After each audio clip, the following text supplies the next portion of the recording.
Welcome to another episode of Bowcast. This is the archery podcast with the new school archer in mind. Bowcast covers everything from tips, techniques, and archery technology that will help raise your success in the field. And now, here is your host, covering the straight shot, Carrie Zilka. Welcome to the podcast. I am your hostess, Carrie Zilka. Super excited for this week's episode, because on the line I have Wes Siler, contributing editor at Outside Magazine, and we are talking about bow hunting black bear in the suburbs of Seattle. Wes, welcome to the show. Thanks for having me.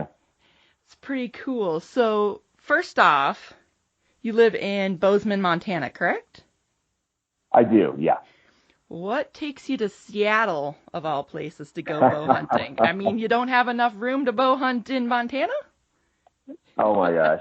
So, there's no hunting in Montana. Not at all.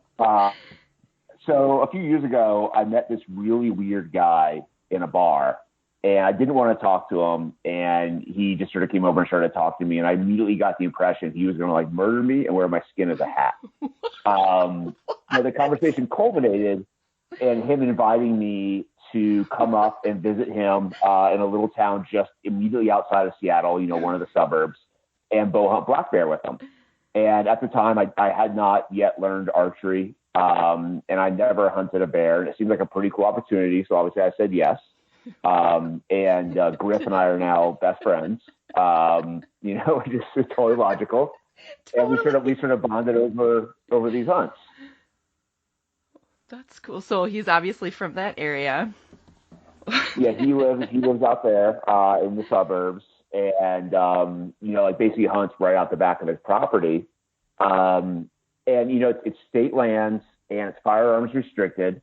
So, you can hunt there in archery equipment only. And most people don't realize, we are really close into the city here. We are told people that live here drive right into the city. It takes 15 minutes. And people come out on the weekends to hike these places.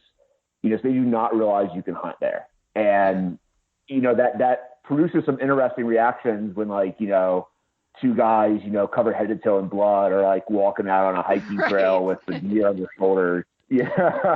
And they're like little terriers that they're walking.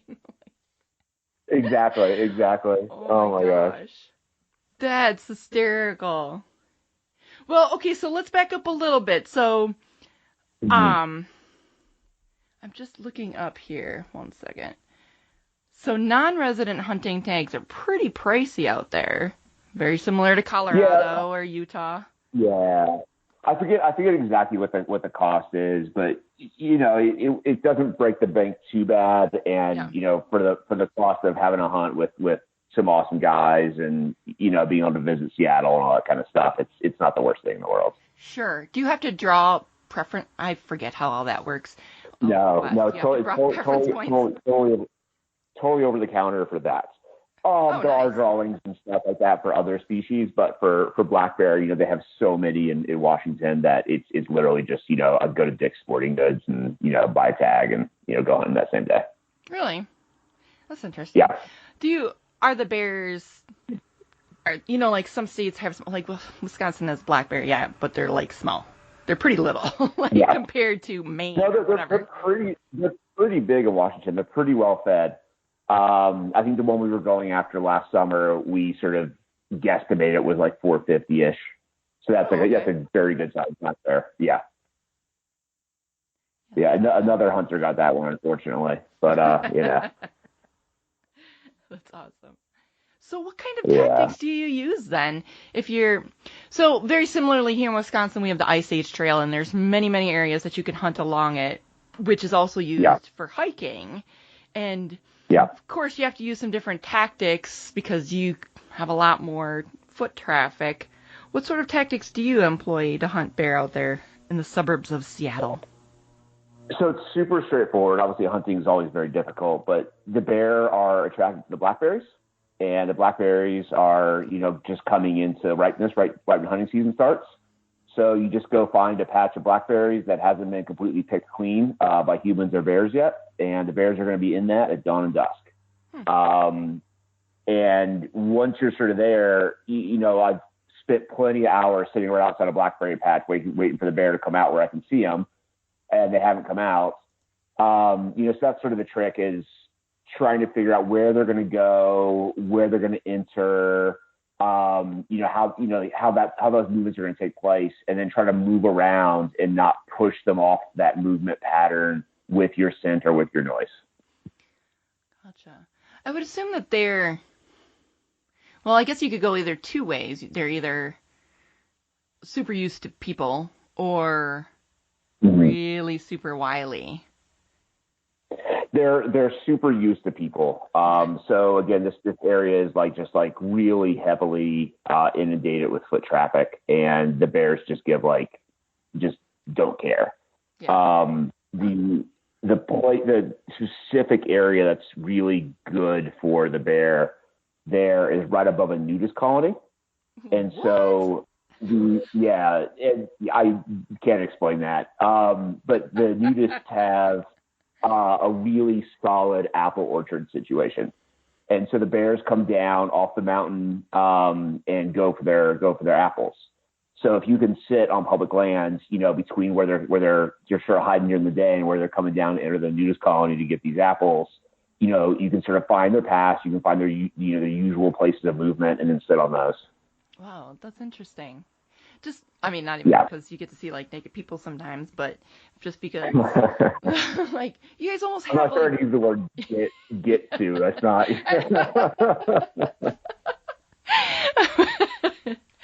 But it seems like you guys almost have built-in food plots just ready for you, which is really nice. Exactly. And that I think is sort of the trick to a lot of bear hunting is, baiting is not legal in Washington. Electronic calls are not legal in Washington. So it really has to be a spot and stalk or just identifying a pattern and then, sitting still. So, there's enough bears there that, you definitely see the bears when you're out there, and, you're not going to be sitting in the woods looking at nothing. The big challenge there is just getting the bear to come out of the bramble and into a place where you can get an archery shot on it. Is there a legal limit, a small, how big they have to be before you can shoot them, or how small? I think they're supposed to be more than a year old, and obviously no moms with cubs. Sure. Well, that makes sense. Yeah, and so, I certainly am not qualified enough to judge when a bear is exactly a year old or not, but I just try to pick the big males. Yeah. Yeah. Do you have a lot of hunting pressure out there?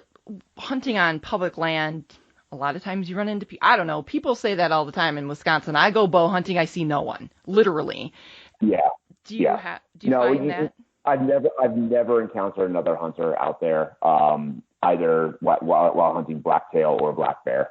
Definitely see other people. I definitely surprised some people, but I've never seen another hunter other than my buddy out there. Have you ever run into people who yelled at you or were really angry that you were there hunting? No, that hasn't happened, surprisingly, especially given, it's Seattle and, not necessarily a demographic that's, totally open to the hunting message. We don't wear camo up there. We just sort of dress in, normal clothes. And I think that sort of helps a little bit. And then you're friendly and you smile and you say hi. Well, it's just a perception.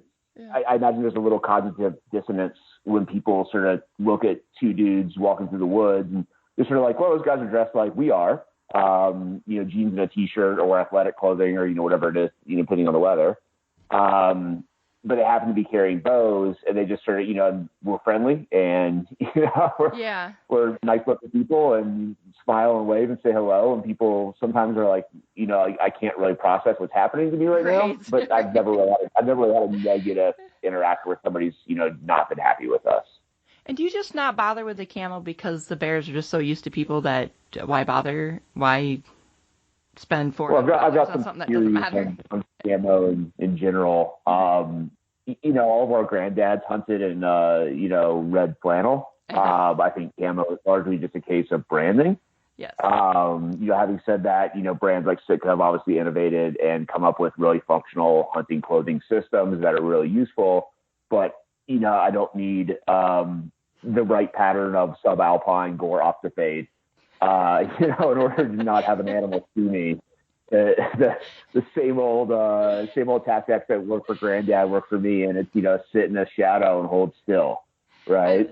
I probably hunt in my woodland camo navy CB jacket than I do all this thousands of dollars of camo that I spent. Yeah, totally. That's totally. funny. That's funny, and that's a great attitude though, because it's more about the enjoyment and the experience rather than the fashion show. Exactly. And it just sort of helps that public perception a little bit, I think, not to be totally dulled out like a hunter. But, I still wash my clothes in a no scent, no UV brightener, hunting detergent. I still take efforts to control my scents, especially with bear hunting. I'm showering in anti-scent stuff, before every time I go out, morning and evening. All that kind of stuff still applies. It's just like the actual pattern of clothing that you wear is a lot less important than, what you do with it. Sure. Do you have a lot of poaching in that area that you've heard of? Not that I'm aware of. I'd imagine there's some rule bending that goes on in terms of like what's public land and what's not public land or things like that. But I think it's really an area where most people don't hunt. But the majority of residents probably are not hunters. Sure. That's interesting. What is the craziest person or experience that you've had while hunting black bears? Well, I said there was a nudist colony up there, and so I had this little bear trail that I knew the bears were on thanks to my game cameras, and it was just the right time of day, and there was this bush just jumping up and down. And I figured, there's a big old bear in there, and so I sort of walked up, getting close to it, stalk up real silent, really take my time, doing the whole fox walk and all that fun stuff, and to get as close as I can, and get 20 yards out and pull my bow back to full draw, and all of a sudden 2 naked dudes jump out of the bush from the nudist colony. I guess they'd just been having a really good time in there. And we definitely all gave each other a pretty good surprise. Oh my god! Because I was a little taken aback, and they did not expect to have a face full of drawn compound bow. That's funny. So that was an interesting interaction. That's hilarious. Oh, that's great. Yeah. Oh my god. I can't even imagine. Yeah, we were all just so surprised. We all just sort of like ran away in different directions. Right? Yeah, totally. Like, we'll just pretend like this didn't happen. You go your way, I'll go my way. Oh, exactly. Awesome. So then, do you fly out there or do you drive from Montana? Sometimes I fly, sometimes I drive. It's obviously a lot easier to drive with getting meat home and stuff, but it's also just a couple extra days of my life. So. Yeah. Kind of depends on what other travel's going on, how like if I'm rolling in that to another trip, that kind of thing. So I think first time I went up there for a bear hunt, I also climbed Mount Baker with some friends and went sea kayaking all on the same trip. So I stayed out there for 2 weeks or something and drove up. Sure, that's cool. How do you get the bear meat back? Do you just like go buy some disposable coolers, wrap them up in duct tape, and ship them on the plane? Yeah, just a big Yeti. Yeah. Tape it up and just suck it up and pay the fee, or right. Hopefully you're driving your car. Yeah. That's cool. Yeah. What is your favorite bear meat recipe? Oh gosh, I mean, there's not a whole lot you can do with it. Sausage. Aren't you afraid of getting those like Steve Rinella? I always trichinosis, so tapeworm. Aren't you afraid of that? So pretty much all black bears have tapeworms. If you're sitting there glassing on black bears, look at their butt, and a lot of times there's a big old white tapeworm hanging out of their butthole. Pretty gross. So the trick is you just have to cook all bear meat to 165. Okay. No, I think it's 140. I think it's 145 off the top of my head, but dear readers, Google that before trusting me. You do not want tapeworms. So it's sort of it's a little more well done than maybe you would cook your venison to. Sure. And that's part of what makes bear meat not the tastiest thing in the world, but it is totally palatable and enjoyable in like a sausage format. Totally. I've had bear brats and they're delicious. So. Oh, they're good. You can do brats. You can do like mix in, like it's fun to mix in like some local berries, wherever they're eating at the time always goes well with any game meat. So like grabbing some local blackberries while you're out there and doing the sausage with that, or just using that as a side, make like a compote out of it. And that's like a great way to eat it. Sure. So tell us a little bit about you and your career as an outdoor journalist. Tell me about how you even got started with Outdoor Magazine. So I, in a former life, did car stuff. You guys might have seen a website called Jalopnik, which is the biggest car blog, and I was the first road test editor there and did that for a few years, and then launched my own motorcycle website and grew that to the largest motorcycle website in the world. And sort of, I was struggling with scale on that because we had the readers, but we weren't earning the money.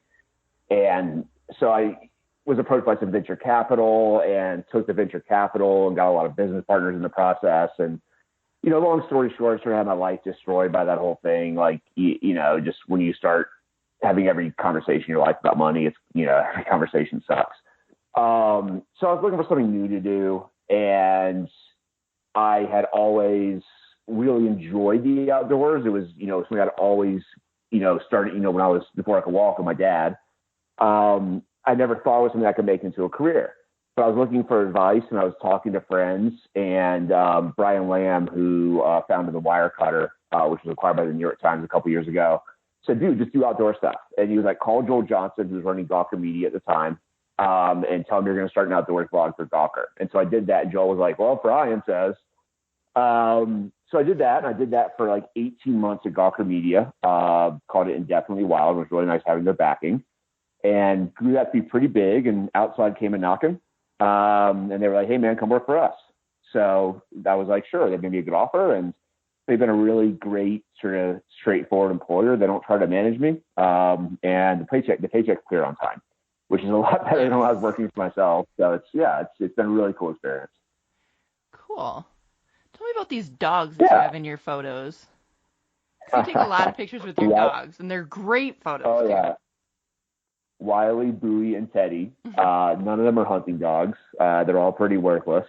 Pretty sure if I shot a bird, the first thing they would do is fight over who got to eat it. They're pretty good at scaring wildlife. But, here in Montana, that's pretty positive because they're about, in total, 3 dogs, very close to 300 pounds total. And that's, hopefully something that's scary to a grizzly bear. So, yeah. They're great outdoors companions. Terrible, don't take them hunting, but I love them. Cool. And how about your fiance? Does she enjoy hunting as well, or fishing? She came with me for the first time last fall, and I was archery whitetail hunting, and it took me all it's Montana. It took me all 90 seconds to find a deer and pop it. And I wanted her to stay away, while the deer bled out and died. Perfect shot, but it still takes, 15, 20 minutes for the deer to die. But she wanted to see it. So, she came over and, watched and cried while the deer died in front of us. And It was very sad. We had some difficult conversations based on that. But, I'm getting her a bow, and she's going to start learning how to shoot that. She probably won't hunt this season, but the plan is that she's going to come mule deer hunting with me in October on rifle, and that'll be nice because she's actually a better shot than I am on firearms. So she's going to have both her Glock and one of my rifles, and we'll be hunting in pretty dense grizzly bear country. So it'd be nice to have some backup along. Interesting. It is hard when you have a non-hunting soon-to-be spouse or boyfriend or girlfriend, and yeah, it's either they do or they don't. They end up doing or they end up not doing, and that's okay either way. Mm-hmm. So that's cool. Exactly. She's always been really open to it. She's from Texas, and her dad's a big hunter. Okay. So she's always been around firearms. He taught her how to shoot. She's always, understood hunting is a valuable pursuit, and never really had the typical judgments you would expect from a normal person coming into it. And she loves doing outdoor stuff with me, and we do just a ton of stuff together. So, slowly but surely trying to get her to, be a little more comfortable with the act of killing an animal. But, she sure does love eating it. Yeah, so that helps. That does help a lot. Yeah. I think we met on a dating app called Bumble, and had an awkward first date like everybody has. Right. The second date where we really hit it off, I invited her over to my house. We were both living in LA at the time, and so I was the only person from miles that hunted, and I cooked her like a blacktail venison pasta with spicy Italian venison sausage of my own creation, and did a whole rest from scratch. And you could see her eyes light up when she tasted it, and it was amazing. And she's like, "Holy shit, this guy is a little different from most dudes in LA." That's awesome. That's really cool. Yeah. She's great. It's been really fun. That's good. So if you were to give the listeners one piece of advice or one tip about bear hunting in Washington, what would it be? Find the blackberries. The bears will be in the blackberries. You can tell whether or not they've already been there, in which case the bushes will be picked over and there'll be poop everywhere. Or if they're not there yet, in which case, hopefully you're just getting there as they are. Maybe there's some poop in the area or some tracks in the area, and then some nice, ripe, fat blackberries. And that's a place there's going to be bears. And you just go sit on that, try to figure out where the trails are, and, you'll have bears in front of you. Excellent. Perfect. Well, awesome. I think that covers everything. Wes, thank you so much for coming on. Nice talking to you. Yeah, I'm glad you wanted to come on. Thanks for having me. And I'll be honest, because your profile says that you're from London, I totally expected an English accent. I'm a little disappointed that there wasn't one, I'll be honest. No. I know, Virginia was very disappointed the first time she met me, too. I was born in Georgia. My parents were from North Carolina and are total hicks. But in the early 90s, my dad was working for the DOD and decided that he would take advantage of an opportunity to move to Europe. So I grew up going to American military schools in England, and my parents have retired in France now. And they are just total Southern hick rednecks living in France. My mom's like, "Bonjour, I want to cross off." That's great. Yeah. Oh my God. That's hilarious. All right. Well, yeah, again, thank you so much for wanting to come on the show. This has been very interesting conversation, and one of the reasons I love doing this show is to hear these fun stories. So awesome. Tell the listeners where they can find out more about you and, of course, your social media links, etc. Yeah, so outsideonline.com/indefinitelywild.